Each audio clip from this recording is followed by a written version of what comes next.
Hello সবাইকে। এই ভিডিওটা ছিল গত রবিবার দিন দুপুরবেলা আমাদের নেমন্তন্ন ছিল সম্পাদির বাড়িতে। তেমন কিছু না, আমরা সবাই সম্পাদিরা আর কেয়ারা সবাই মিলে আমরা একটু একসাথে বসবো, খাবো দাবো, এই আর কি।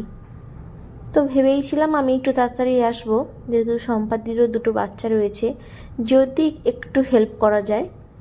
কিন্তু ওই যাই হয় আর কি, সেই লেট হয়ে যায়।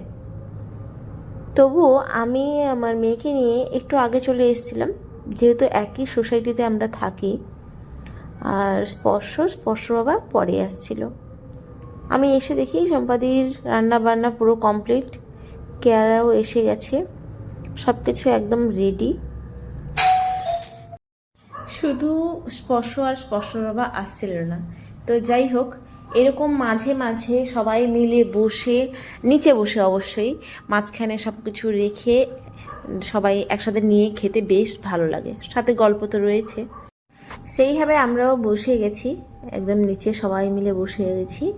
আর সাথে অনেক কিছু রান্না বান্না ছিল, সম্প্রতিও অনেক ভালো রান্না করে, আর অনেক কিছু রান্নাও করেছে। তো মধ্যিখানে সব রান্নাগুলোকে রেখে আর এখন খেতে বসে গেছি। সবাইকে দেখিয়ে দিলাম, কিন্তু আমিও ছিলাম এপাশে, আমি একটু সেলফি মোডে নিয়ে নিলাম।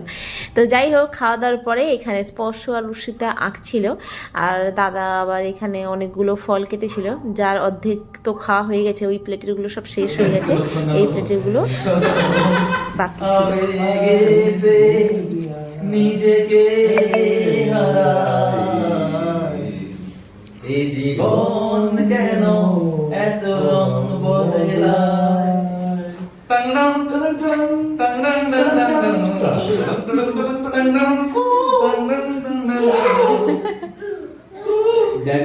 আর সেও হাসতে দেখো। দুঃখের কথা বলা যাবে না।